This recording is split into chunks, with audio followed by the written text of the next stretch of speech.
Is a radio talk show host and political editor with townhall.com. Guy, welcome back. So the question is whether this obviously does become a political issue, but what are the dangers to both sides? Because the Democrats now seem to have found a new message that if you are opposed to Obamacare, you are standing up for the insurance companies. That's how they put it, that now Republicans are standing up for insurance companies, not to mention congressional perks.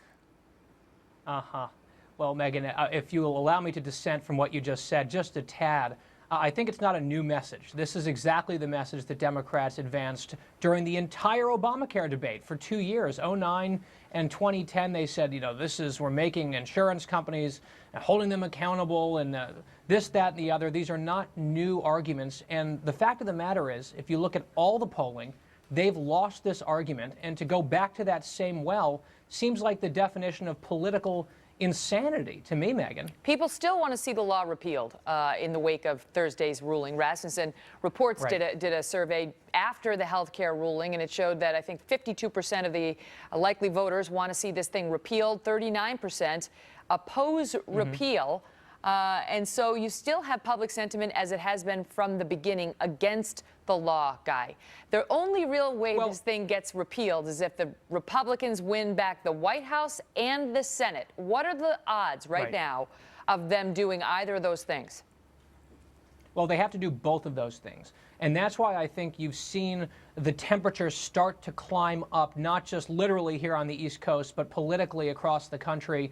This election was already going to be a blockbuster in 2012.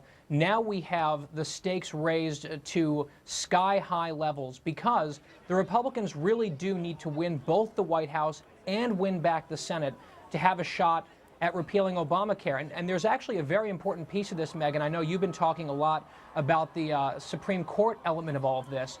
The fact that the majority in the court found, in Chief Justice Roberts' opinion, that this is a tax, that isn't just significant politically, because I think you'll see a lot of brutal and effective attack ads from Republicans about this Obamacare mandate tax, which is deeply unpopular. You add the tax in there, it's even less popular. The fact that it is now officially a tax, according to the court that upheld the law, that makes reconciliation absolutely 100% indisputably and what does on that the mean as a table practical matter? In the Senate. That means that you don't need 60 votes. You don't need that supermajority to repeal the law. You simply need a simple majority, 51 votes in the Senate, because that applies, it takes the filibuster off the table. It applies only to narrow budget issues on revenue and those sorts of numbers. The fact that this now is a tax that affects the country's bottom line, you can bring that reconciliation to undo what the Democrats in the Senate used as well, the same exact tactic to pass this thing in 2010. Right now, the Senate is controlled by the Democrats, 53-47. It's really 51, but the two independents caucus with the Democrats, 53-47. 33 of the 100 seats are being contested in November's election. So 33 of the seats are up for grabs, 10 Republican, 23 Democrat, and 2 independent. Now, Larry Sabato, the politics guy, he says that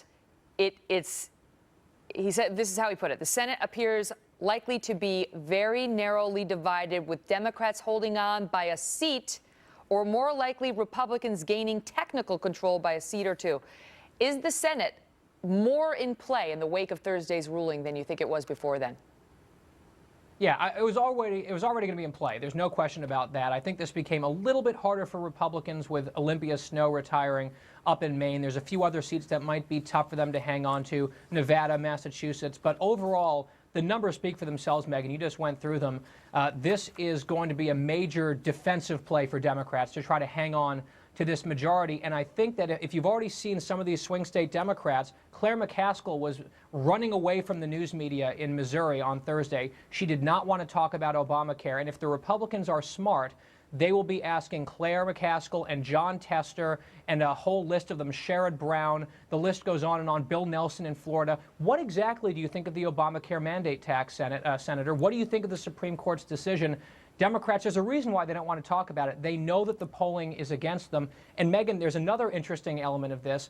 There was a story in The Hill, I believe yesterday, it might have been Saturday, that showed that vulnerable Republicans are eager to force more repeal votes about Obamacare before the election. Yeah. And I think that gives you a pretty good a clear message about where the politics of all this stands. One's already scheduled in the House. There's a question about whether Senator Reid will bring it up in the Senate. But if he does, or if they manage to get it out there for a vote by attaching it to another bill that he has to have a vote on, there's a question about whether some of those senators, especially the more moderate ones, will vote in favor of what's been declared a tax. All right, Guy, thank you so much as always.